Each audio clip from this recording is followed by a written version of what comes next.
kebanyakan guru untuk menjadi tutor sebaya, terus mengadakan pengayaan untuk mereka seperti itu ya. Ataupun anak-anak berbakat ini misalnya oleh orang tuanya disekolahkan di sekolah-sekolah unggulan, mungkin mengikuti program akselerasi. Sedangkan di sisi lain pemerintah sendiri sudah membuat sekolah untuk siswa ini ya, siswa dengan kebutuhan anak berkebutuhan khusus ya, dengan ininya fasilitasnya SLBF gitu. Nah, sedangkan itu kan diminati SLBF. Pertanyaannya apakah SLBF ini dibiarkan tetap diadakan atau mungkin mendingan tidak usah diadakan gitu ya, karena memang kurang diminati dan banyak mengikuti program-program atau sekolah unggulan lainnya gitu. Seperti itu Bapak Ibu. Boleh saya ulangi ya Bu? Jadi pertanyaannya Ibu Dwi adalah apakah SLBF ini dibiarkan tetap ada atau dibiarkan tetap diadakan atau tidak usah diadakan, melihat perkembangan banyak sekolah-sekolah yang memang sekolah unggulan tuh emang sudah ada gitu ya di sini. Seperti itu Bu Dwi? Iya betul Bu. Iya baik, terima kasih Bu Dwi. Iya, terima kasih Bu Dwi. Ada lagi Bapak Ibu yang mau bertanya? Assalamualaikum warahmatullahi wabarakatuh. Waalaikumsalam.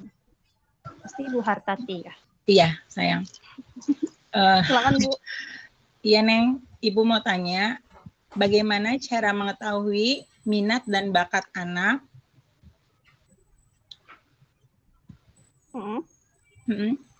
Kenapa hanya satu bakat saja yang perlu diasah gitu? Oke. Ya, makasih Neng. Iya. Boleh saya ulang ya Bu?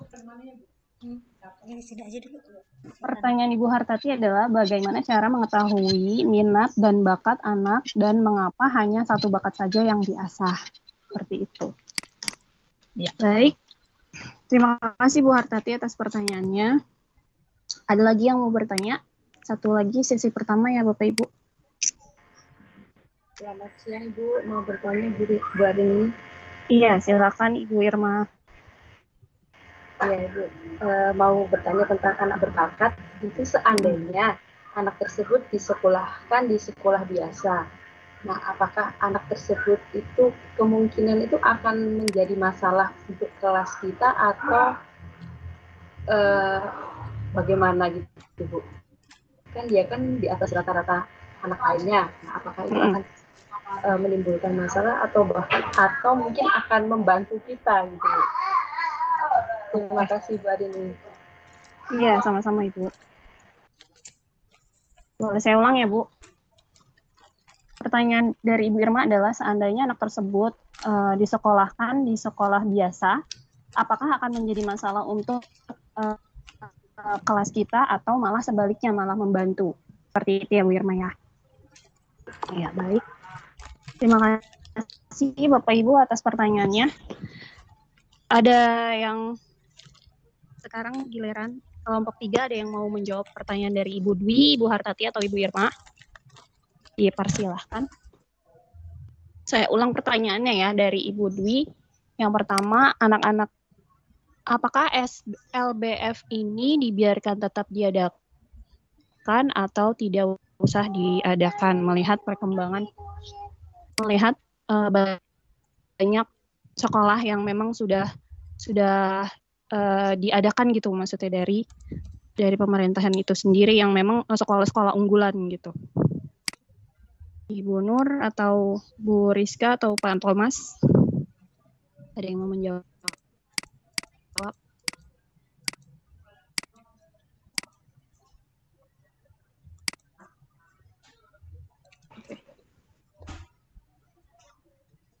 Kalau gitu saya coba bantu jawab ya Bu.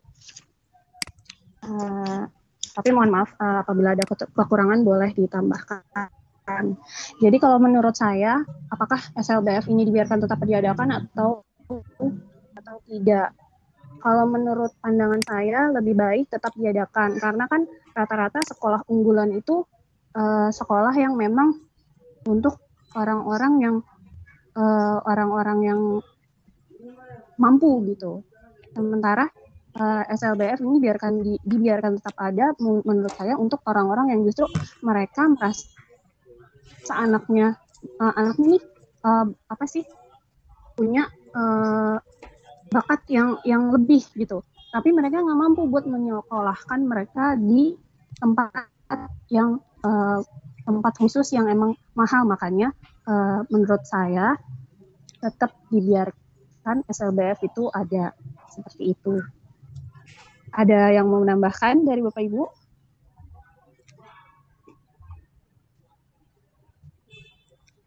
Bagaimana Ibu Dwi? Bu Dwi, bisa wa? Ya Bu, paham maksudnya. Jadi tetap ada memang anak semuanya dari golongan menengah ya untuk masyarakat yang berbakat dengan ekonomi menengah seperti itu. Iya.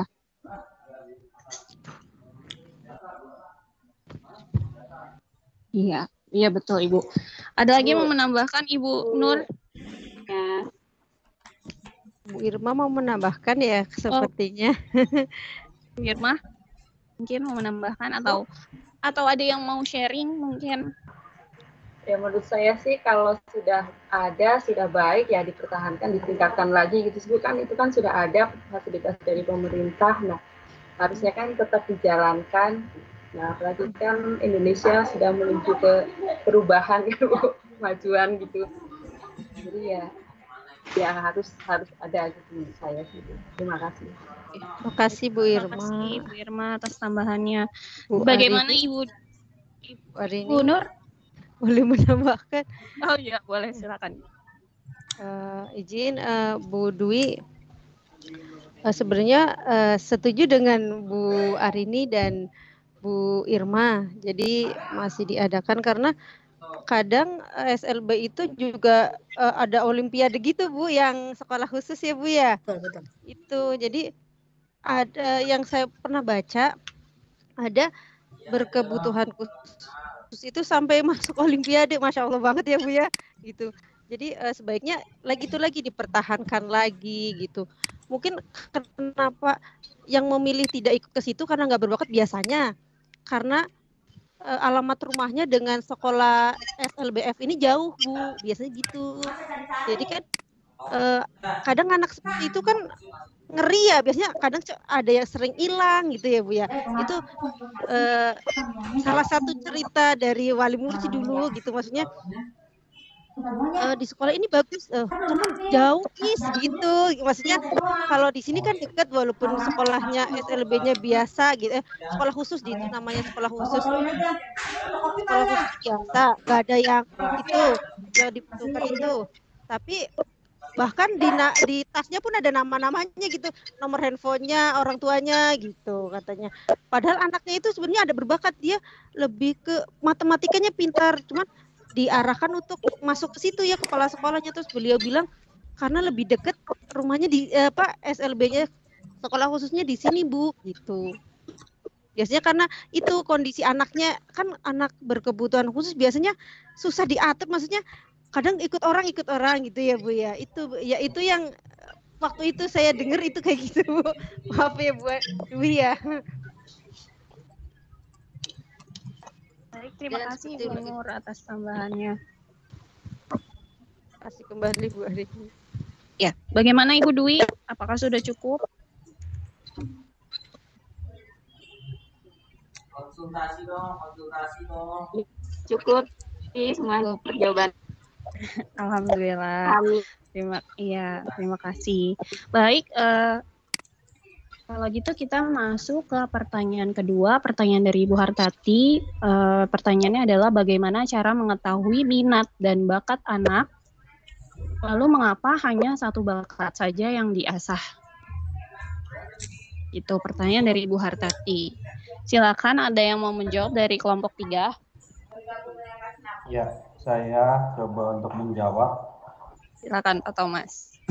Ya, yang pertama itu kita membiarkan anak untuk mengeksplorasi kemampuannya.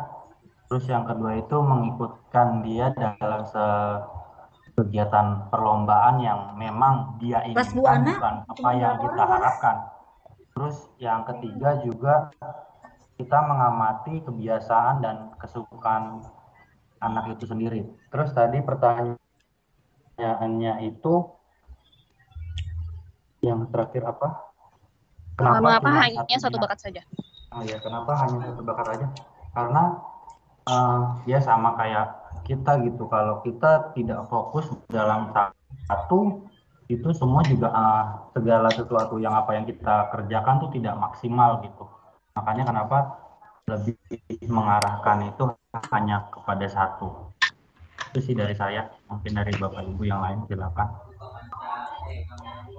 Baik, terima kasih Pak Yuda. Ada yang menambahkan?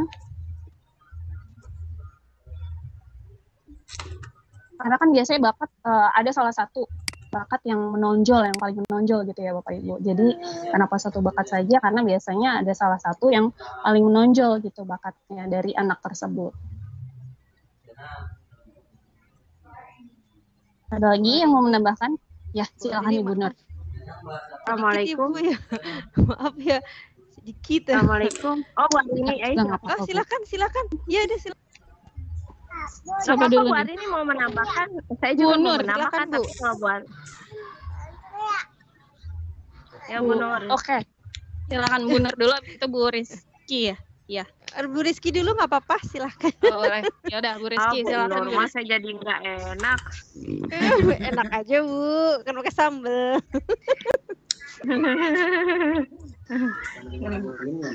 Saya cuma mau menambahkan sedikit saja. Biasanya kalau mencari bakat anak itu, yang saya ketahui, biasanya dilihat apa yang dia sukai. Biasanya, jadi tidak ada unsur pemaksaan terhadap anak tersebut, tidak ada penekanan. Jadi ekspresi anak akan lebih cepat keluar dengan melihat sisi dia yang sukai. Misalnya contoh kecil ya, dia menyukai mewarnai, maka dukung dia dalam hal bakatnya itu dengan belajar les mewarnai, atau misalnya dengan lanjutkannya dengan melukis dan lain sebagainya, bagaimana mewarnai dengan gradasinya. Nah, lalu nanti bisa dimotivasi melalui mengikuti lomba-lomba. Jadi si anak melakukannya itu tanpa adanya tekanan dan dorongan, maksudnya paksaan dari orang tua. Tapi ya dia merasa aku diberikan jalan dan peluang serta bimbingan motivasi untuk memperdalam hobi dianya atau memperdalam bakat dianya. Itu aja sih yang saya tahu. Terima kasih. Sebelumnya silakan Bu Nuryani tambahkan lagi. Masya Allah, terima kasih Bu Rizky. Saya sepakat dengan Bu Rizky. Jadi ini sedikit aja Bu. Sebelum anak itu masuk, biasanya di sekolah khusus yang swasta ada psikolognya ya. Jadi di psikolog itu dites gitu. Nanti hasilnya itu ketahuan anak itu cenderung kemana ya gitu. Terus, nah gurunya itu mengarah, oh ternyata dia itu condongnya ke kognisi. Jadi coba setiap hari distimulus dengan kognisi. Jadi oh ternyata iya benar gitu. Biasanya gitu. Jadi dites psikolog dulu. Terus setelah hasilnya keluar dicondongkan ke hasil itu. Biasanya gitu. Tapi mungkin ada yang lain gitu. Mungkin itu Bu Arini. Ya, baik. Terima kasih Bu Nur dan Bu Rizky. Ada lagi yang mau menambahkan?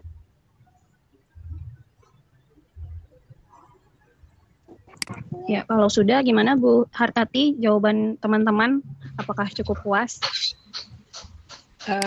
Ya, iya sih. Tapi kan Bu Nur, tidak semua sekolah itu memiliki sebelum masuk itu bakat dan minat gitu. Terus kalau misalnya untuk sekolah-sekolah negeri yang tidak memiliki fasilitas itu kayak gimana sayang? Terima kasih. Kalau untuk negeri saya kan belum pernah tahu di negeri ya Bu. Mohon maaf. Maaf Bu, saya kan belum pernah di negeri ya, maksudnya ada SLB di negeri. Jadi sih biasanya ada kunjungan gitu. Jadi ada kunjungan khusus dari pemerintah ya, biasanya ya. Ya setahu saya gitu. Jadi dari awal-awal masuk di mana ya? Jadi ada semua sekolah itu nggak punya psikolog dan nggak punya guru yang jurusnya kunjungan dari pemerintah itu ada gitu. Monitoring juga untuk contohnya sekolah ini ditunjuk sebagai boleh masuk inklusi, biasanya ada kunjungan dari tim SLB dari pemerintah. Itu setahu saya itu ya Bu ya. Kalau salah mohon maaf. Iya. Makasih Bu Nur. Makasih Neng hari ini. Ya, baik. Terima kasih. Iya. Terima kasih teman-teman atas jawabannya. Baik, kita lanjut ke pertanyaan ketiga dari Ibu Irma. Seandainya anak tersebut disekolahkan di sekolah biasa, apakah akan menjadi masalah untuk kelas kita atau sebagainya? Atau bagaimana? Atau mungkin malah akan membantu kita? Bagaimana kelompok 3 ada yang mau menjawab? Atau dari kelompok lain boleh sekalian sharing pengalamannya yang sudah pernah memiliki anak kebutuhan khusus di sekolahnya, terutama sekolah negeri ya. Saya atau mau sekolah coba jawab Bu Arini. Boleh, silakan Ibu Rizka. Ya, jadi tadi pertanyaannya Bu Irma, dampak ya sama kelebihannya jika di kelas kita ada anak yang berbakat. Kalau yang tadi slide kita sudah ada, di situ ada 3 dampaknya ya Bu. Yang pertama itu ada aspek akademik, di mana aspek akademik ini jika anak berbakat itu karena dia memiliki kelebihan ya Bu, misalnya dalam bidang akademik, dia itu akan rentan bosan dengan pembelajaran yang dikasih sama gurunya. Jadi dia tuh kayak nggak ngerasa tertantang gitu. Karena bagi dia, mungkin bagi anak-anak normal lainnya dikasih tugas seperti ini lumayan susah, tapi bagi dia gampang. Jadi itu menimbulkan rasa kebosanan. Jadi anak berbakat itu mungkin level tugasnya mungkin harus lebih tinggi lagi gitu, karena disesuaikan dengan kemampuan. Lalu ada juga namanya aspek sosial atau emosi. Nah, di sini biasanya anak berbakat yang memiliki kelebihan di bidang sosial atau emosi ini, dia itu mampu bisa menjadi pemimpin. Dia bisa mengajak teman-temannya, mampu mempengaruhi lingkungannya untuk bisa ikut dengan pendapat dia gitu.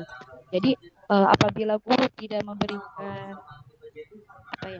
kesempatan gitu kepada anak itu, maka dia akan bersikap egois, dia akan mengambil keputusan dengan cara dia sendiri gitu. Apabila guru atau wali kelasnya itu tidak memberi kesempatan bagi dia untuk menunjukkan atau memfasilitasi kelebihan yang dia punya gitu. Ya itu contohnya kayak tadi, dia bisa memimpin teman-temannya atau bisa menjadi ketua kelas, menjadi ketua kelompok. Dan yang terakhir itu ada dampak keberbakatan fisik atau kesehatan. Di sini dampak anak berbakat itu yaitu yang tadi sudah dijelaskan pas tadi presentasi. Jadi mereka yang memiliki badan dan berat badan sama sesuai dengan usianya, lalu rapi, bagus, wangi, badannya bagus gitu, nggak pendek, badannya tinggi, terus nggak kurus juga gitu. Lalu koordinasi geraknya juga sama sesuai dengan anak normal lainnya, dan mereka tuh lebih bersifat kayak anaknya tuh pengennya kelihatan rapi, terus kelihatan bersih, terus lalu ada juga di sini kecerdasannya jauh di atas rata-rata, kreativitasnya tinggi, dan tanggung jawab serta pengikatan dirinya terhadap tugas itu tinggi. Nah itu aja Bapak Ibu. Silahkan yang lain bagi yang menambahkan. Baik. Mau menambahkan dari Bapak Ibu? Atau mau sharing?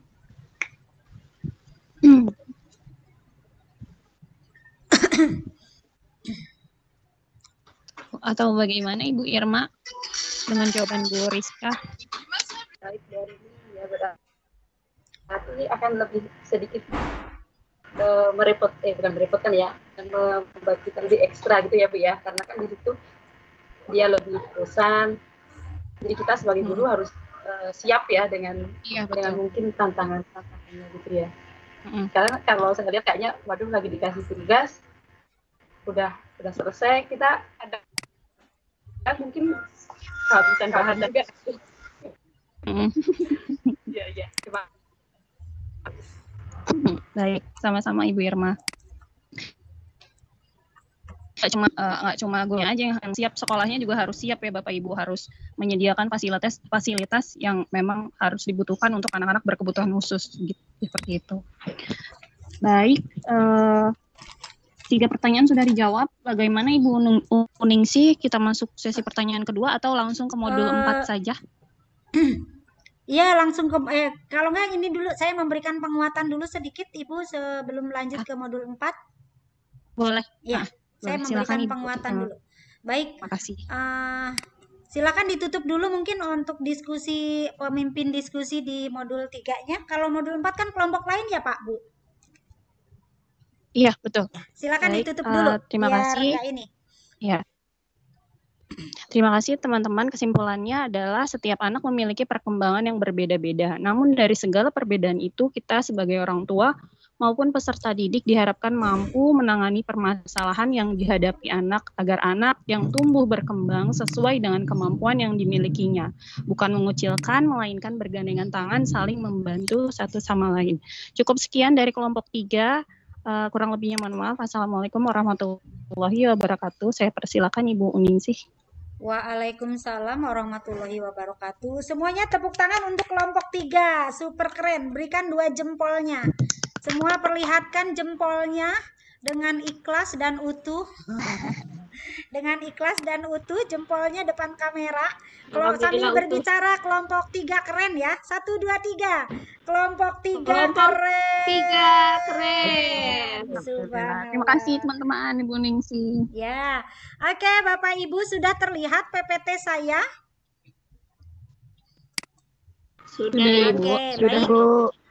Baik, saya ingin memberikan penguatan kaitannya dengan modul 3, di mana di modul 3 kita banyak membahas atau diskusi tentang pendidikan khusus untuk anak yang, ini justru anak yang berbakat.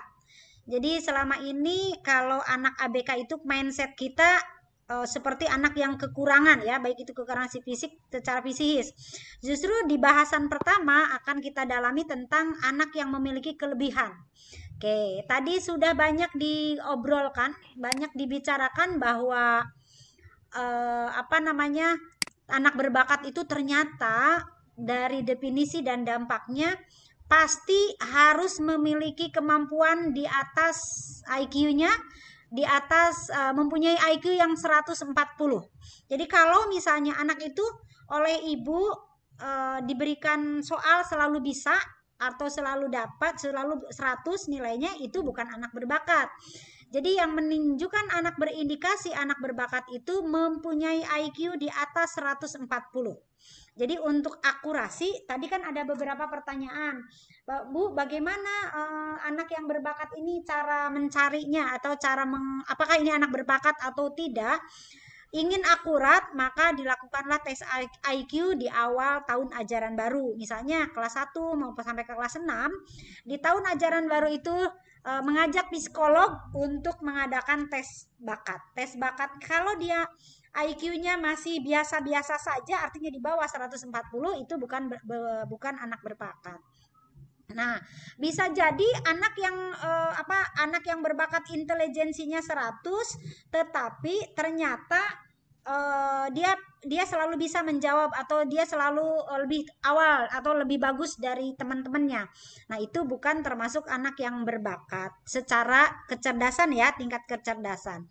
Kemudian dia IQ bisa diperlihatkan, kemudian bisa diperlihatkan melalui tes dengan psikolog.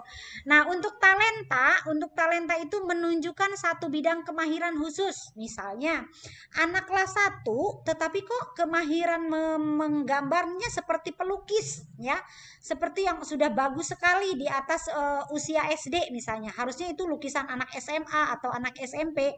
Nah, bukti fisiknya itu bisa jadikan sebagai bukti bahwa anak itu memiliki talenta talenta melukis dan sebagainya. Begitu pula sepak bola dan sebagainya. Kemudian cirinya anak yang berbakat itu pasti kreatif ya. Kemudian komitmen terhadap tugas yang tinggi. Nah, mungkin Bapak Ibu bisa melihat anak yang cerdas itu biasanya kreatif, dia banyak bertanya, bahkan dia mungkin memberikan ide-ide cemerlang terhadap kita, kemudian memiliki ingatan yang bagus. Dia juga mampu menyelesaikan dengan cara yang tidak biasa.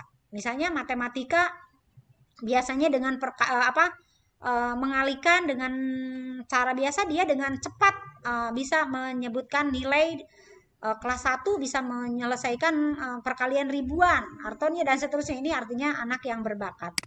Selanjutnya dampak keberbakatan ini, jadi anak yang berbakat dalam bidang akademik, perkembangan kognitifnya sangat cepat di atas rata kelasnya, sehingga sehingga ada kesenjangan antar teman yang lainnya. Biasanya anak berbakat ini pasti menarik diri. Kenapa menarik diri? Karena dia bosan. Itu mah udah gampang. Artinya dia itu mah mudah. Akhirnya dia bosan. Bisa mungkin dia menarik diri, tidak bergaul karena sudah tidak bukan levelnya, atau bisa justru mengganggu. Nah, disinilah peran guru memiliki kewajiban bagaimana menemukan bakat-bakat anak, baik itu terutama bakat kognitif, atau mungkin Bapak Ibu jika di kelas sekolah biasa kalau ada anak yang luar biasa seperti ini, mungkin diberikan jadi tutor sebaya, memimpin, Ibu jadi fasilitatornya. Jadi anak tersebut memberikan penjelasan cara belajarnya yang efektif itu seperti apa. Jadi ini guru memiliki keterampilan mau memberdayakan. Jadi jangan sampai anak yang pandai kemudian sama ibu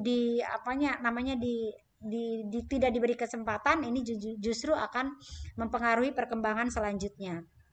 Kemudian dari aspek sosial emosinya, biasanya anak yang berbakat ini lebih matang, lebih terlihat lebih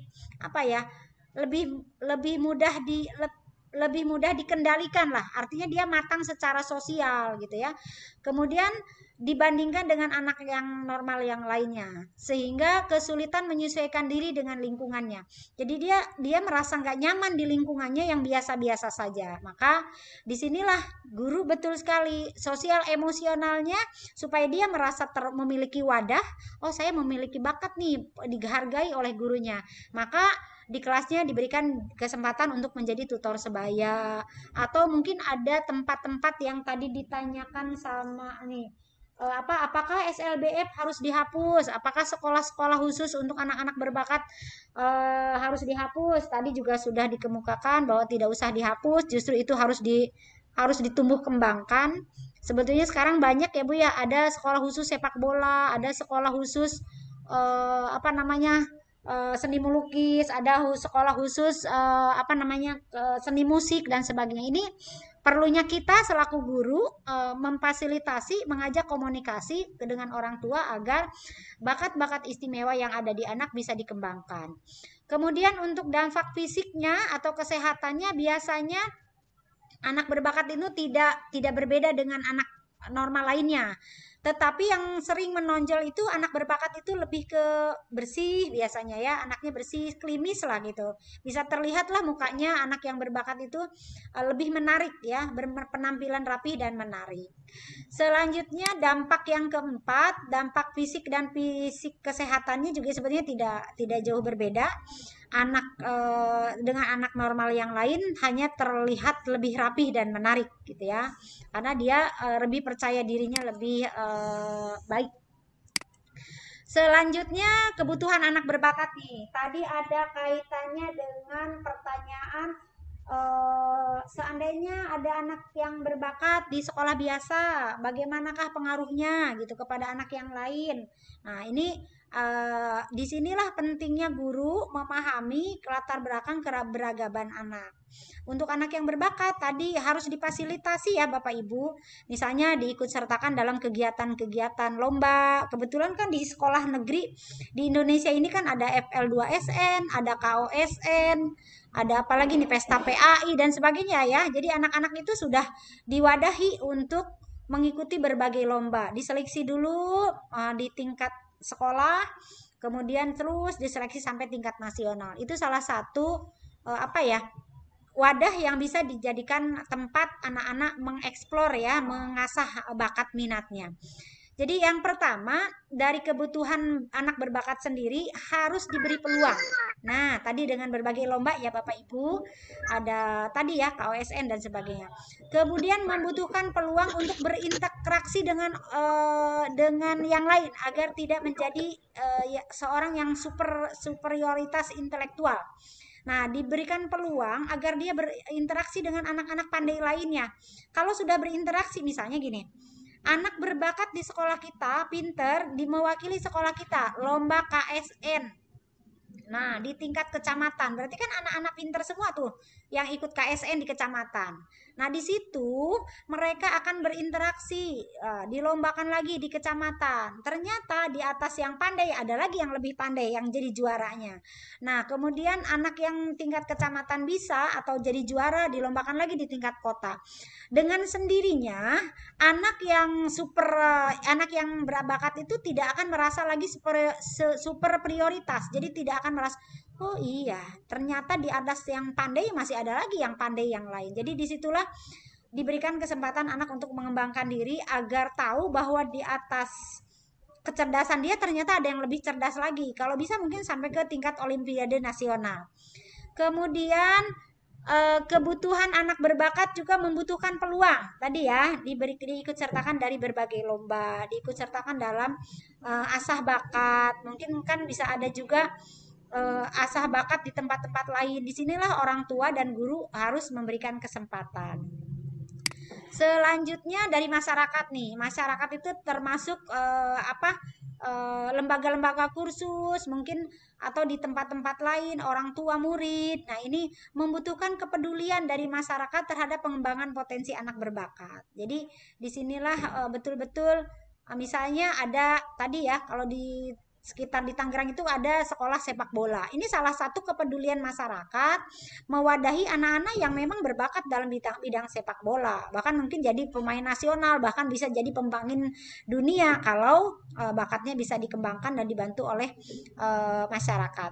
Membutuhkan pengembangan sumber daya manusia berbakat untuk pengembangan aset bangsa. Nah, itu ya. Di antaranya ini anak berbakat ini bisa jadi merupakan aset bangsa gitu ya. Jadi disinilah pentingnya kita selaku pendidik bagaimana menggali bakat minat anak. Kemudian jenis layanan anak berbakat tadi sudah disampaikan juga. Saya hanya menggarisbawahi. Jadi jenis layanan yang sesuai dengan anak berbakat itu yang pertama adalah adaptasi lingkungan. Kenapa harus ada adaptasi lingkungan? Yang pertama memberikan kesempatan kepada anak berbakat dalam berinteraksi dengan teman seusianya. Meskipun pintar, tetapi tetap sikap sosial inilah yang wajib ditanamkan kepada anak-anak, kepada anak yang berbakat, agar dia tidak sombong, agar anak itu bisa menjadi punya manfaat buat teman-teman seusianya. Kemudian anak berbakat mempunyai keahlian khusus tadi ya, misalnya yang sepak bola, yang mau menggambar, yang bidang seni atau di bidang-bidang yang lain. Nah, di sini juga bisa berbagi. Misalnya anak yang sepak bola, ajak bagaimana cara menggocek bola. Kalau anak yang berbakat di bidang melukis, ajarin teman-temannya supaya dia melukis, mengajarkan cara melukis yang benar. Kemudian untuk memudahkan pengajar mengatasi keberagaman siswa di kelas, maka dibuatlah yang disebut dengan adaptasi program. Jadi Bapak Ibu di RPP masing-masing dibuat nih khusus untuk anak yang berbakat menjadi tutor sebaya misalnya, mengajari temannya untuk mengajarkan apa begitu. Jadi di sinilah pentingnya membuat adaptasi program. Kemudian bisa juga jenis layanan untuk anak yang berbakat itu dibuatkan kelas percepatan. Untuk saat ini di negara kita untuk kelas akselerasi itu hanya di sekolah-sekolah internasional. Artinya yang RSBI, dan kebetulan untuk sekolah-sekolah negeri ini RSBI sudah tidak diakomodir. Kenapa tidak diakomodir? Lebih ke keberbakatan itu digabungkan dengan anak-anak yang lain, tetapi lebih ke pengembangan bakatnya lebih ke hanya mengikuti lomba-lomba saja. Tetapi kalau dulu itu ada sekolah-sekolah khusus yang bisa akselerasi. Untuk saat ini mungkin untuk pemerataan ya, untuk tujuan pemerintah kita untuk pemerataan sehingga tidak ada lagi sekolah atau sekolah yang akselerasi atau sekolah yang RSBI. Nah, atau diberikan pengayaan nih Bapak Ibu, supaya anak yang cerdas ini tidak bosan, maka khusus anak yang cerdas misalnya diminta untuk mencari sumber lain di perpustakaan agar tidak mengganggu kalau tidak jadi tutor sebaya. Mencari informasi kalau yang lain baru menjelaskan ciri-ciri makhluk hidup, mungkin anak yang cerdas itu lebih ke menggali lagi bagaimana mengembangkan dari materi ciri-ciri makhluk hidup itu di perpustakaan. Kemudian inovasi materi pembelajaran. Nah, ini untuk anak yang cerdas, otomatis ibu, bapak guru harus menggali, mencarinya. Jadi sebelum mengajar disiapkan dulu materi apa nih khusus untuk anak yang cerdas. Kemudian pembaruan itu artinya memberikan hal-hal yang baru atau dilakukan modifikasi kurikulum. Ya, di modifikasi kurikulum itu bisa kita hanya sebatas membuat indikator baru untuk anak-anak yang luar biasa. Itu ya Bapak Ibu. Kemudian untuk jenis layanannya bisa layanan kognitif dan afektif, artinya memperhitungkan kreativitas dan segi kognitif afektifnya, bagaimana anak itu bisa mengakselerasikan atau mengeksplorasikan apa yang dia dapat atau yang ia punya, atau dengan model layanan perkembangan moral. Nah, ini layanan perkembangan moral ini sehingga anak yang berbakat ini tercapainya kemandirian secara individu. Artinya dia bergaul dengan teman-teman yang lain, menjadi mandiri, bisa menjadi tutor sebaya, dan memiliki rasa tanggung jawab sebagai makhluk sosial. Bisa juga dengan model penilaian perkembangan nilai. Nah, itu menitik beratkan pada perkembangan sikap dan moral individu. Jadi disinilah jadi di atas yang pandai pasti ada yang lebih pandai lagi gitu kan. Kemudian layanan di berbagai bidang khusus. Nah, itu bidang kepemimpinan, bidang seni, olahraga, dan keterampilan khusus. Nah, ini banyak di sekitar kita ya Bapak Ibu. Misalnya ada anak yang pandai sepak bola, ajak orang tuanya ngobrol. Ya, suruh disekolahkan sepak bola. Atau mungkin anak yang pandai justru supaya ini ikuti misalnya dengan mengikuti kursus-kursus atau bimbel-bimbel yang justru akan mengembangkan bakatnya. Itu saja mungkin penguatan kaitannya dengan modul 3 ya. Selanjutnya mungkin Bapak Ibu masih ada waktu kurang lebih 30 menit untuk membahas modul 5. Mangga untuk kelompok modul 5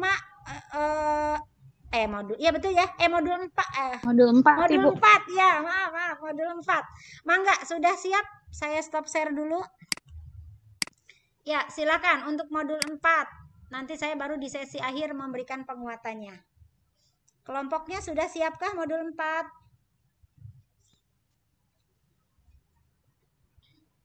Bapak ketua kelas modul 4? Oke, silakan. Mohon izin Ibu untuk presentasi kelompok 2. Ya, Assalamualaikum warahmatullahi wabarakatuh. Sini kelompok 2 akan membahas modul 4 mengenai pendidikan anak tunanetra. Di kelompok 4 ada Ibu Inayati, lalu ada Ibu Irma, selanjutnya ada Ibu Linda, lalu ada Bapak Inayatullah, dan yang terakhir saya Yana Aisyah. Nah, selanjutnya Bapak boleh di next, Pak.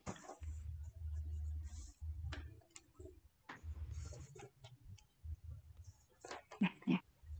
Oke, jadi yang pertama di kegiatan belajar yang pertama ini ada definisi, klasifikasi, penyebab, dan cara pencegahan terjadinya ketunanetraan. Nah, yang pertama ada definisi dan klasifikasi tunanetra, di mana Persatuan Tunanetra Indonesia atau Pertuni 2004 mendefinisikan mereka yang tidak memiliki penglihatan sama sekali atau buta total, sehingga mereka yang masih memiliki sisa penglihatan, tetapi mampu menggunakan penglihatannya dalam keadaan cahaya normal meskipun dibantu dengan kacamata. Boleh dilanjut, Pak?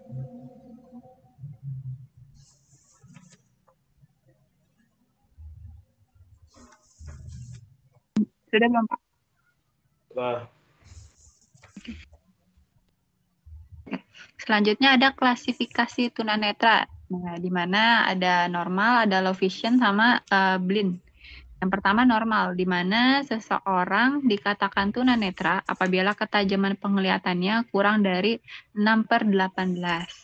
Lalu selanjutnya ada low vision atau tunanetra ringan, di mana apabila setelah dikoreksi, penglihatannya masih sedemikian buruk, tetapi fungsi penglihatannya dapat ditingkatkan melalui penggunaan alat-alat bantu optik dan modifikasi lingkungan.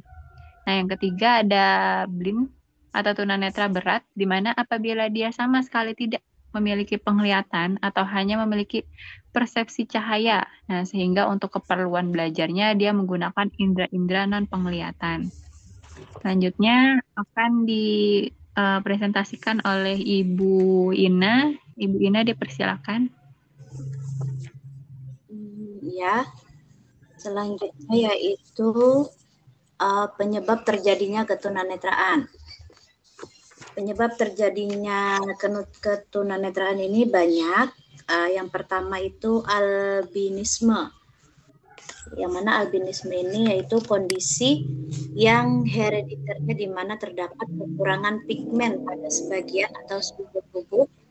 Rambutnya menjadi putih, warna kulitnya sangat terang, dan iris matanya berwarna putih atau putih kemerahan, yang biasa kita kenal albino, begitu ya, albinisme. Lalu yang kedua, ambliopia atau penglihatan yang buruk yang tidak diakibatkan oleh suatu penyakit yang dapat teramati dan tidak dapat dikoreksi dengan kacamata. Lalu yang ketiga ada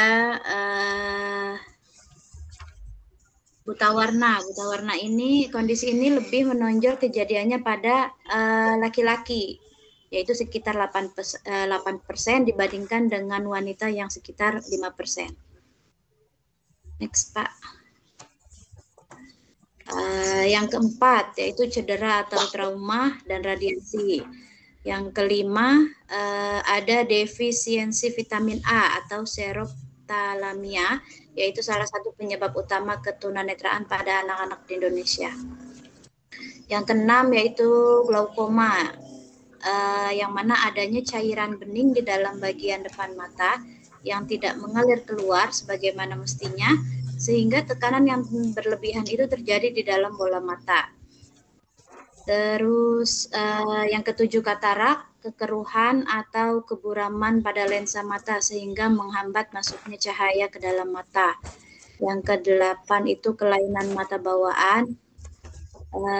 Yang kesembilan itu miopia, yang mana apabila bola mata lebih panjang daripada yang normal atau apabila terdapat perubahan di dalam bola mata sehingga mengakibatkan sinar itu membelok secara abnormal. Selanjutnya, Pak.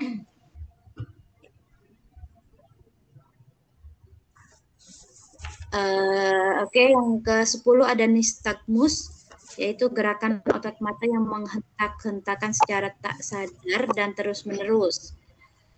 Yang ke-11 ophthalmia neonatorum, peradangan pada mata bayi baru lahir, penyakit kornea dan pencekokan kornea, retinitis pigmentosa atau RP, yang mana kondisi ini ditandai dengan degenerasi retina dan choroid, biasanya disertai dengan perkembangan pigmen berlebihan. Retinopati diabetika, diabetes jangka panjang sering mengakibatkan perubahan di dalam pembuluh darah halus pada retina. Lalu yang ke-15 retinopathy of prematurity atau ROP. Kondisi ini pernah diduga merupakan akibat dari pembedahan bayi yang baru lahir, seringkali yang prematur terhadap terlalu banyak oksigen di dalam inkubator. Selanjutnya akan dipaparkan oleh Ibu Linda. Silakan, Bu Linda. Iya, terima kasih Bu Ina. Kedengaran ya suaranya? Iya. Saya akan melanjutkan yang ke-16, yaitu sobeknya dan lepasnya retina. Biasanya ini terjadi karena proses penuaan atau kondisi ini sudah diwarisi dari orang tua. Yang ke-17 yaitu strabismus. Biasanya disebabkan karena ketidakseimbangan otot mata, biasanya kita sebutnya mata juling, yang kelap, yaitu stigma. Biasanya penyakit menular yang disebabkan oleh sejenis virus yang menyerang kelopak mata dan kornea. Yang 19-nya tumor. Lalu yang kedua uveitis, yaitu penyakit ini menyerang perlahan-lahan dengan sedikit rasa sakit, lalu penglihatan menjadi kabur, lalu menimbulkan rasa sakit dan mata merah.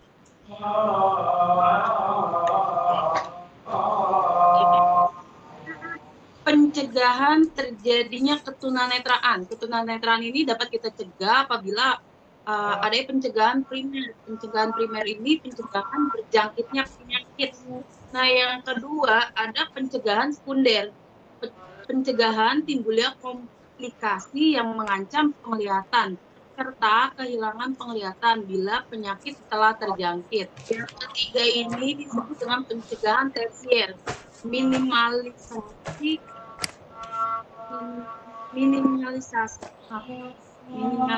ketunanetraan yang diakibatkan oleh penyakit atau cedera yang telah dialami. Oke, selanjutnya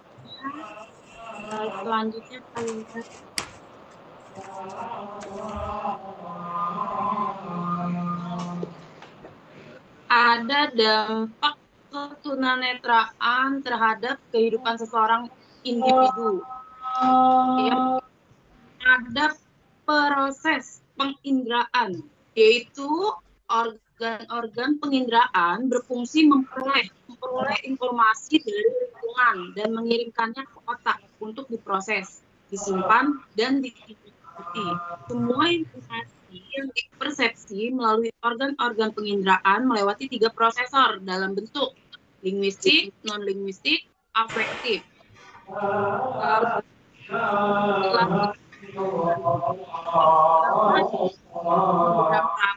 Indra penciuman, dan yang terakhir sisa indra penglihatan. Selanjutnya akan dibawakan rekan saya, Ibu Irma. Dipersilakan Ibu Irma.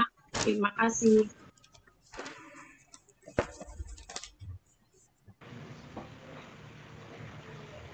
Saya akan melanjutkan yang D.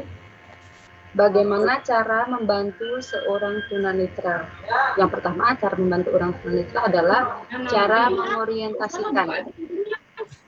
Orang awas atau orang yang bisa melihat ya, yang ingin membantu seorang tunanetra harus mengetahui bagaimana cara-cara membantunya, seperti cara menuntun orang tunanetra dan mengorientasikan lingkungan sehingga memberikan kenyamanan bagi orang tersebut.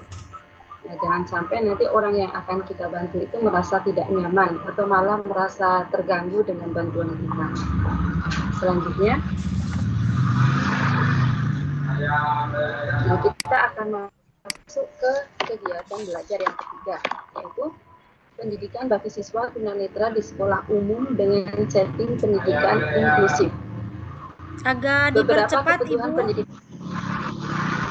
Iya. Untuk kebutuhan pendidikan khusus yaitu pengembangan konsep, teknik alternatif, dan bantu belajar khusus, kemudian keterampilan sosial atau emosional, keterampilan orientasi dan mobilitas, kemudian keterampilan menggunakan sisa penglihatannya. Nah, biasanya ini diberikan dengan cara memanfaatkan yang masih biasanya melalui cahaya ya, jadi warna yang kontras itu akan dapat membantunya. Selanjutnya Pak Yayat, waktu selanjutnya akan dibacakan oleh Pak Yayat. Kepada Pak Yayat kami persilakan. Yes, strategi dan media pembelajaran. Strategi pembelajaran dalam pembelajaran anak tunanetra yaitu yang A ada strategi individualisasi, yaitu pembelajaran dengan mempergunakan suatu program yang disesuaikan dengan perbedaan-perbedaan individu, baik karakteristik, kebutuhan, maupun kemampuannya secara perorangan. Yang B-nya strategi kooperatif, yaitu strategi pembelajaran yang menekankan unsur gotong royong atau saling membantu sama lain dalam mencapai tujuan pembelajaran. Sedangkan yang C-nya ada strategi modifikasi perilaku, yaitu pembelajaran yang bertujuan untuk mengubah perilaku siswa ke arah yang lebih positif melalui conditioning atau pembiasaan, serta membantunya untuk lebih produktif sehingga menjadi individu yang mandiri. Menurut fungsinya, media pembelajaran dibedakan menjadi dua kelompok. Yang pertama ada A, media berfungsi untuk memperjelaskan penanaman konsep yang sering disebut sebagai alat peraga, dan B-nya media berfungsi untuk membantu kelancaran proses pembelajaran itu sendiri yang sering disebut sebagai alat bantu pembelajaran. Jenis alat peraga dan alat bantu pembelajaran dalam proses pembelajaran anak tunanetra. Yang A ada alat peraga objek atau situasi yang sebenarnya benda asli yang diawetkan, tiruan atau model. B-nya alat bantu pembelajaran, Reglet dan pen, braille, alat bantu baca, alat bantu berhitung, alat bantu audio atau tape recorder ya. Terus yang C-nya evaluasi pembelajaran. Kegiatan evaluasi dapat dilaksanakan melalui tes lisan, tertulis, dan perbuatan. Beberapa yang harus diperhatikan dalam pelaksanaan tes tertulis. A. Soal yang diberikan kepada siswa tunanetra tergolong buta. Hendaknya penulis soal dalam bentuk huruf braille. Yang B-nya harus bersifat objektif dalam mengevaluasi pencapaian prestasi belajar siswa tunanetra dan memberikan penilaian yang sesuai dengan kemampuannya. Yang C-nya, waktu pelaksanaan tes bagi siswa tunanetra hendaknya lebih lama dibandingkan dengan pelaksanaan tes untuk siswa awas. Terima kasih.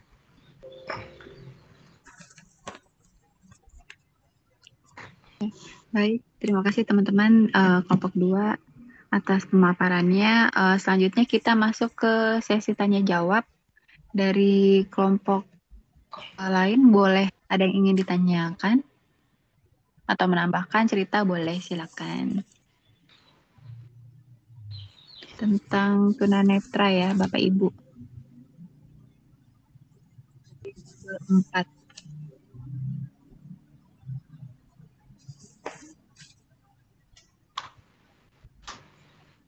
Silakan Bapak Ibu, ada yang mau ditanyakan?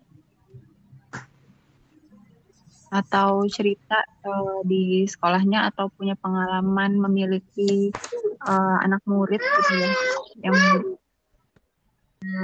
tunanetranya gitu.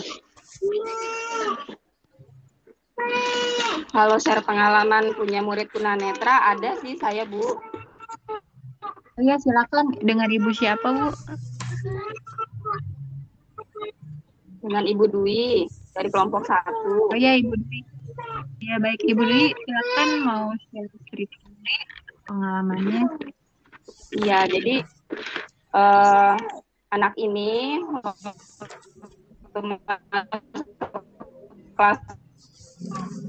kembar, mereka kembar. Nah, waktu lahir prematur. Waktu prematur itu kan dimasukkan ke ruang inkubator gitu ya. Nah, itu ada sinar apa gitu. Nah, yang salah satunya itu dari 2 kembar itu salah satunya matanya terkena sama sinar ada di ruang inkubator itu. Jadi penglihatannya itu sudah 3,5 gitu ya. Jadi dibilang tunanetra, tapi masih agak bisa melihat gitu. Untuk membaca atau membutuhkan bantuan kacamata yang super tebal sekali. Jadi memang dia agak kesulitan. Ya, meskipun memang waktu awal kita tidak ada seleksi-seleksi untuk anak berkebutuhan khusus gitu ya. Terlebih lagi mereka kembar yang memang kita tidak mau membeda-bedakan juga. Akhirnya ya itu kita layani dengan sebagai siswa berkebutuhan khusus. Satunya dulu lalu depan itu tetap dari awalnya teman-teman juga harus kita kita kondisikan, kita beritahu gitu tentang kebutuhan kekhususan si anak ini gitu.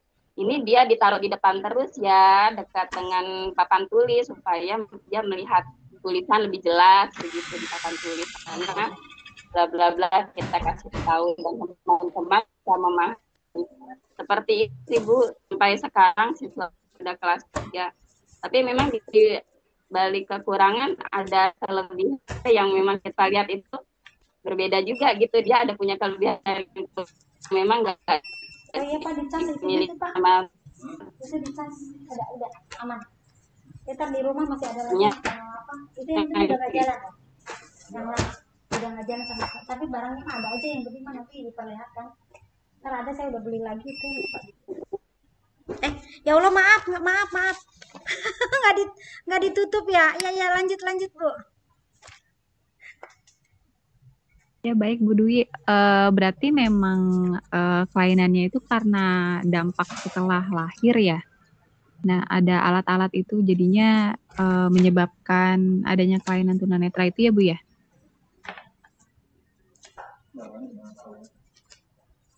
Bu Dwi?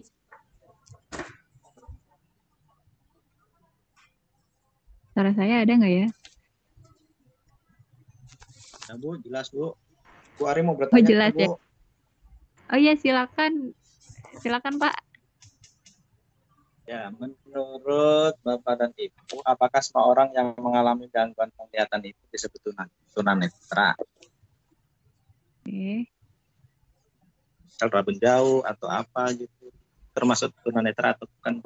Gitu ya. Oh iya. Baik, terima kasih Pak. Sama. Selanjutnya ada yang mau ditanyakan lagi Bapak Ibu?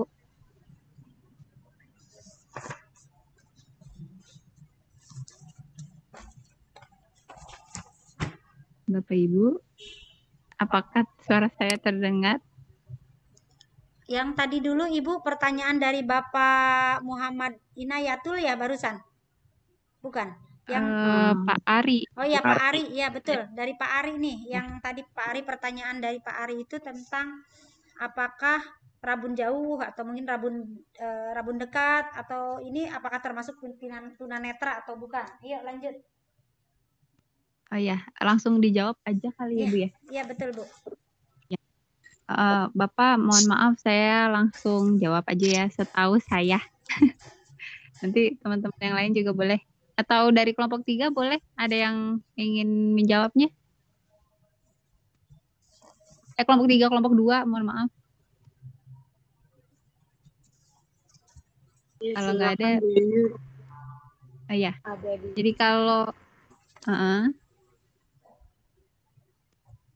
Jadi kalau menurut saya itu termasuk tunanetra, tapi kalau untuk yang masih ada penglihatannya, sisa penglihatannya mungkin tingkatannya kali ya Pak ya. Jadi ketika masih memiliki sisa penglihatan yang fungsional, bisa juga dikatakan kurang awas atau low vision gitu. Jadi sebenarnya di sini tuh ada tingkatannya di halaman 4.6 Pak, yang menurut WHO. Gitu. Gimana Bu? Mungkin bisa dibacakan Bu di halaman itu 4.6 itu seperti apa bunyinya, agar teman-teman juga sambil menyimak modulnya. Jangan sampai rabun jauh kan bisa menggunakan kacamata ya. Apakah termasuk tunanetra juga? Gitu. Silakan Bu. Oh ya, baik. Jadi untuk di halaman 4.6 klasifikasi ketajaman penglihatan menurut WHO, di mana seseorang dikatakan tunanetra apabila ketajaman penglihatannya kurang dari 6/18. Nah ini berarti tingkat sisa penglihatan orang tunanetra itu berkisar dari 0 atau buta total hingga kurang dari 6/18. Nah untuk orang yang dikatakan sebagai buta atau blind itu hanya mereka yang buta total, tidak hanya mereka yang buta total, melainkan juga mereka yang masih mempunyai sedikit sisa penglihatan kurang dari 3/60. Gitu. Jadi, ya gitu sih, Pak. Gimana Pak? Pak Ari? Ya, Bu, sedikit Bu. menambahkan mulai. Ya silakan Ibu, siapa tuh? Iya, saya Linda Bu. Oh ya, silakan Bu Linda. Ingin menambahkan seperti yang dikatakan Ibu Yuyu, dia ini rabun jauh ya, ini termasuk tunanetra atau tidak? Dikatakan ini tunanetra, tapi tunanetra tingkat ringan Bapak, jadi masuk ke low vision. apabila setelah dikoreksi penglihatannya masih sedemikian buruk, tetap fungsi penglihatannya dapat ditingkatkan melalui penggunaan alat bantu optik. Jadi kan kalau rabun jauh itu masih bisa ya pakai alat bantu optik, tapi dia tetap dikatakan tunanetra ringan karena itu sudah masuk ke klasifikasi tunanetra. Seperti itu Bapak Ari. Siap. Terima kasih atas penjelasannya. Oke, Ibu tinggal 5 menit lagi biar ada waktu saya buat penguatan. Ditutup aja mungkin, mohon maaf untuk yang lainnya. Ya, baik. Terima kasih, Bu. Jadi penutupnya, kesimpulannya, layanan pendidikan bagi siswa tunanetra tidak hanya dilaksanakan di sekolah khusus atau SLBA, namun dapat juga dilaksanakan di sekolah umum bersama-sama dengan siswa-siswi pada umumnya dalam setting pendidikan inklusif. Nah, sekian dari presentasi dari kelompok 2. Kurang lebihnya mohon maaf. Wassalamualaikum warahmatullahi wabarakatuh. Waalaikumsalam warahmatullahi wabarakatuh. Tepuk tangan buat kelompok 3 berarti ya? Oke. Kelompok berapa? Kelompok 2. Kelompok 2. Kelompok 2 keren. Yuk, berikan angka 2 dan jempol. Semuanya digoyangkan. Kelompok 2 hebat ya. Mohon maaf. Ini sebelumnya saya sambil berbagi karena aduh super banget nih, banyaknya kegiatan nih. Baik, sahabat-sahabat guru-guru hebat, mahasiswa UT, alhamdulillah modul 4 sudah kita pahami tentang ketunanetraan, tetapi ada satu kewajiban yang harus saya tunaikan, yaitu saya wajib memberikan penguatan. Oleh sebab itu saya cobakan share screen-kan dulu. Ini deh kalau nggak salah. Bentar, saya takut salah. Oke, betul ini ya. Sudah terlihat? Sudah Bapak Ibu? Halo? Sudah Ibu, Oke. sudah kelihatan Bu. Tadi kita sudah dibahas tentang pengertian, klasifikasi, penyebab, cara pencegahan, kemudian dampaknya dan layanannya. Mudah-mudahan tujuan ini dapat tercapai ya Bapak Ibu, kita semua, Bapak Ibu hebat semuanya bisa memahami pengertian, klasifikasi, penyebab, cara pencegahan, dampak dan jenis layanan. Oke, kita lanjut. Amin. Dan muara terakhirnya nilai UAS-nya bagus. Itu yang paling utamanya. Ini ada di modul 4. Bentar, tunggu saya khawatir salah nih. Nah, tadi kita sudah membahas ada yang tadi jadi bahan pertanyaan dari Pak Ari, apakah termasuk tunanetra yang rabun jauh, rabun dekat. Nah, itu harus berdasarkan pemeriksaan kesehatan ya Bapak Ibu. Apabila jenis penglihatannya tidak bisa melihat dengan ukuran font huruf 6 ke bawah, ya, artinya dia disebut dengan tunanetra. Tapi kalau masih bisa ditolong dengan kacamata, seperti saya menggunakan kacamata, tetapi saya sudah tidak bisa lagi melihat huruf font dengan font 12, 11 itu udah samar-samar. Nah, saya tidak dimasukkan ke dalam tunanetra karena mata saya hanya tidak bisa melihat font yang ukurannya 11 12, tetapi untuk ukuran font yang 16 18 itu saya bisa melihat. Maka orang yang menggunakan kacamata belum tentu tunanetra, tergantung dia menggunakan kacamata fontnya itu. Kalau tidak pakai kacamata, ukuran berapa dia tidak mampu melihatnya. Kalau yang dikatakan tunanetra dikasih bahan bacaan ukuran yang 12, pasti nggak akan melihat karena batasnya ada sampai 6. Jadi kalau misalnya dia pakai kacamata, tadi muridnya siapa Bu yang pakai kacamata tebal benar? Ibu siapa Bu? Halo? Ibu Dwi. Murid saya Bu. Ya, murid saya. Bu Dwi, muridnya menggunakan kacamata yang super tebal. Nah, itu diperiksa dulu. Coba Ibu buka, kacamatanya disuruh membuka. Silakan Ibu berikan print out tulisan-tulisan yang ukurannya di atas 6. ya, di atas 6, misalnya 7, 8 atau 12 deh, rata-rata Tidak kan di bisa buku. lihat, Bu. Betul. Nah, itu yang disebut dengan tunanetra ya, Bu ya. Jadi sekali lagi hati-hati untuk yang berkacamata, rabun jauh maupun rabun dekat itu bukan tunanetra. Nih, sekali lagi saya menggaris bawahi. Apabila ditolong dengan kacamata, tidak menggunakan kacamata bisa melihat di atas 6, itu bukan tunanetra gitu ya. Jadi Bapak Ibu, ukurannya adalah ukuran font huruf yang bisa dia lihat. Kalau di bawah 6 berarti dia tunanetra. Tergantung itu tadi ya. Apakah kalau yang blank atau yang tidak bisa melihat sama sekali nih, medan pandangnya sangat ini, maka dia dikatakan tunanetra. Jadi legalnya tunanetra itu tergantung ketajaman penglihatan tadi, maksimal dia hanya bisa mampu melihat 6 huruf yang sampai 6, lebih dari 6 udah nggak kurang dari 6 udah nggak bisa, maka dibantu dengan kacamata. Kemudian medan pandangnya, kemudian kita juga tadi ya buta blend itu berarti yang gelap. Kalau medan pandang itu mungkin yang kurang awas. Nah, yang dikatakan kurang awas ini itu tadi, yang kurang awas itu mungkin bisa melihat tetapi hanya huruf-huruf yang di atas yang diperbesar seperti itu ya. Kemudian kita juga tadi sudah banyak belajar penyebab tunanetra ya. Ini jenis tunanetranya tadi ada buta warna, ada dan sebagainya lah tadi ya. Kemudian nih penyebab tunanetra itu ada karena buta warna, karena kekurangan vitamin A, atau karena adanya radiasi. Tadi mungkin murid ibu pada saat bayi terkena radiasi cahaya yang sangat merusak kornea matanya, ada kelainan mata bawaan dan sebagainya. Ini silakan dibaca ulang atau didalami lagi. Kemudian kita juga, nah ini yang disebut dengan pencegahan terjadinya tunanetra. Yang pertama, strategi pencegahannya primer, ada sekunder, ada tersier. Nah, ini tadi juga sudah dikupas habis.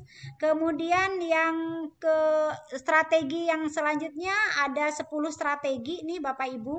Nah, imunisasi pada saat kehamilan itu juga salah satu upaya kita mencegah tunanetra. Bapak Ibu yang masih muda pasti ada kemungkinan peluang untuk hamil, hati-hati.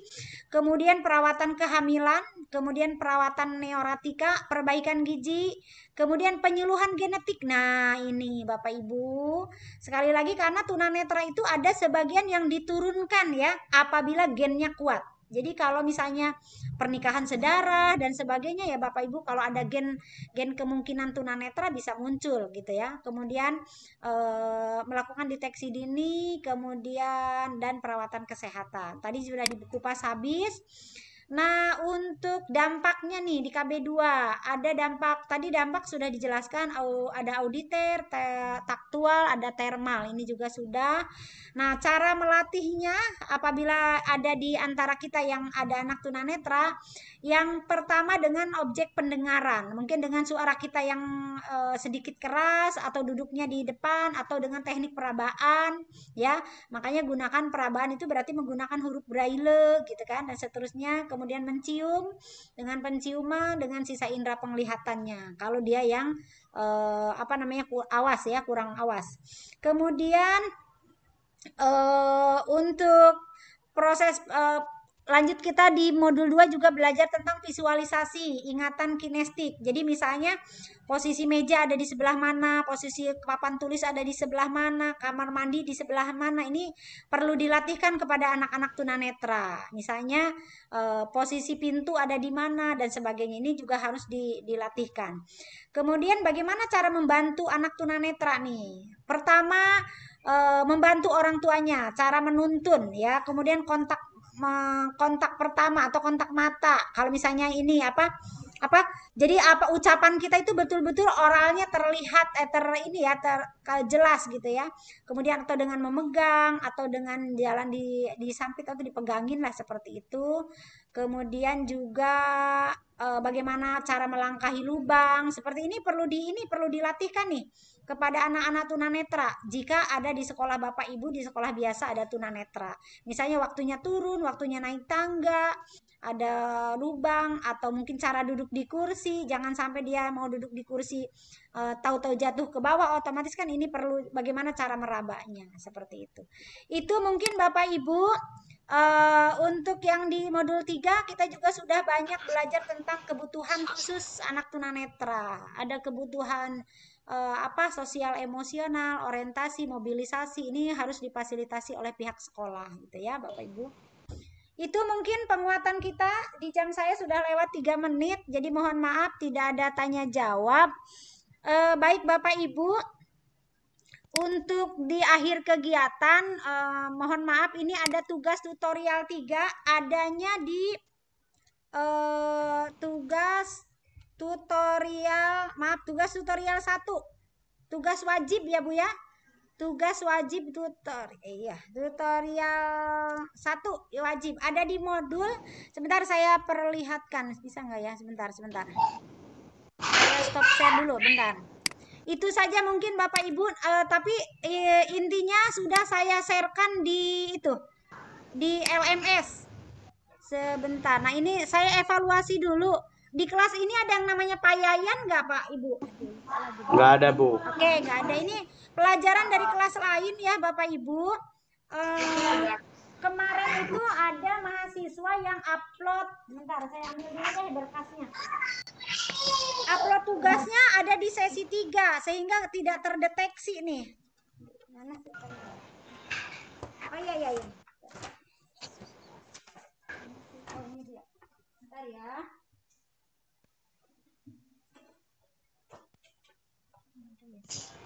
Ada beberapa mahasiswa yang tidak terdeteksi soalnya nggak muncul. Jadi tolong dilihat lagi. Sebelum menyetorkan tugas adanya di sesi berapa. Untuk di sesi 3 ini Bapak Ibu diakhiri dengan tugas tutorial. Tugas tutorial ke-1 dengan menjawab beberapa pertanyaan sudah ada di ada yang sudah masuk ke LMS tidak? Ya, Bu. Ada yang sudah ketemu Pak? Tugas tutorial 1? Udah Pak. Udah Bu. Udah, yuk silakan. Udah Bu. Oke, Bapak bisa share screen nggak dari tempat Bapak? Di saya ada kendala sinyal nih. Bisa Pak share screen?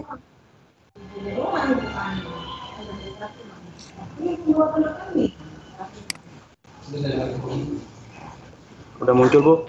Oke, bisa terlihat teman-teman? Di tempat saya belum. Di tempat lain gimana? Sudah Bu, Oke, sudah berarti Bu. ya betul. Sinyal di tempat saya kurang bagus. Nah ini, yang share screen siapa? Pak Abdul Hakim. Ya Iya, Pak. Bu. Ya silakan Pak. Untuk di tugas 3 tutorial 3 ada tugas. Nah tugas 1 betul Pak. Itu diklik. Kemudian Excel, yang Excelnya TT1-nya diklik Pak. Biar Bapak bisa lihat. Boleh di download dulu berarti ya. Nah ini wajib tulis tangan ya Bapak Ibu. Siap. Jadi jawabannya ditulis tangan, kemudian nanti di scan dan dimasukkan ke dalam kantong tugas ini 4 hari ya Bapak Ibu setelah tugas tutorial. Berarti hari Rabu ya. Hari Rabu maksimal sudah terkumpul. Hari Rabu Bu. Iya betul. Ya Pak ya, ditunggu segera mengisi. Udah di download bisa Pak? Boleh dilihat Pak Udah, hasil Pak. downloadannya? Udah Bu. Ini udah. Oh berarti di tempat saya yang, aduh di tempat saya yang sinyalnya kurang bagus, belum berubah Pak.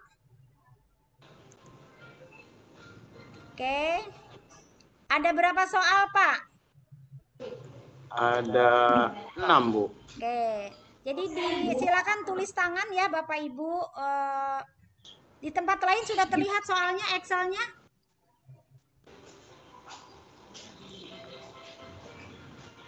Belum Bu. Belum ya? Belum Bu. Ini Sudah Bu. Berarti Sudah. betul Pak, di stop Sudah, share Bu. dulu. Ya. Sudah muncul Bu. Nah, betul. Nah, ini Bapak Ibu, ini adalah mengukur modul 1, 2, 3 tentang hakikat pendidikan khusus bagi anak berbakat yang hari ini kita keberbakatan. Kemudian ini yang hari ini modul 1, 2, 3 sudah kita bahas. Jadi ini fungsinya untuk mengukur ketercapaian atau kemampuan Bapak Ibu dalam menguasai modul. Oleh sebab itu wajib ditulis tangan, tidak boleh diketik cara mengisinya. Jadi yang pertama, jelaskan definisi, jenis kebutuhan, penyebab, dampak munculnya kebutuhan khusus, serta hak dan kewajiban anak berkebutuhan khusus. Kemudian yang kedua, jelaskan pengertian layanan, sejarah perkembangan pendidikan khusus di Indonesia, dan berbagai bentuk dan jenis pelayanan pendidikan ABK. Pertanyaan ketiga, jelaskan definisi, dampak keberbakatan, dan kebutuhan pendidikan serta jenis layanan bagi anak yang berbakat. Jadi hanya ada 3 pertanyaan ya Bapak Ibu. Bobotnya 1 soal, untuk nomor 1 ada 30, nomor 2 30, nomor 3 40. Jadi selengkap mungkin Bapak Ibu menjawab, semakin lengkap Bapak Ibu menjawab maka semakin lengkap, semakin bagus nilainya. Itu saja mungkin Bapak Ibu, silakan boleh Pak, siapa nih yang share screen? Pak Abdul Hakim. Ya, terima kasih Pak Abdul Hakim, sigap sekali. Karena di tempat saya ini loadingnya super banget nih, bermasalah banget nih. Terima kasih atas kehadiran Bapak Ibu menyimak perkuliahan kita hari ini. Mohon maaf tadi atas keterlambatan saya di awal karena adanya jaringan dan ada gangguan teknis yang lain sehingga saya tidak datang tepat waktu. Mudah-mudahan di lain kesempatan kita bisa hadir tepat waktu. Itu saja Bapak Ibu, dimaafkan tidak kesalahan saya. Dimaafkan Ibu, tetap semangat Ibu. Tadi ada Sudah biasa Bu kendala kita Bu, jaringan. Bu, tadi ada monitoring Bu. Gimana? Ada monitoring. Ya, memang kita memang sedang. Oh tadi pada saat awal ya ada monitoring. Betul Bu. Saya sedang tidak ada. Ada siapa Pak? Haris. Waduh Pak Haris. Oh iya Pak Ingan dia telepon. Iya tadi saya telepon. Iya saya ditelepon beliau. Oke, terima kasih. Itu saja mungkin dari saya. Saya mohon maaf atas keterbatasan saya karena adanya kendala jaringan sehingga Pak Haris nyari-nyari saya mungkin ya. Betul Bu. Aduh ya Allah, saya harus telepon beliau. Itu saja. Terima kasih. Saya Uningsi mohon maaf atas keterbatasan saya. Akhirul kata wassalamualaikum warahmatullahi wabarakatuh. Waalaikumsalam. Waalaikumsalam warahmatullahi wabarakatuh.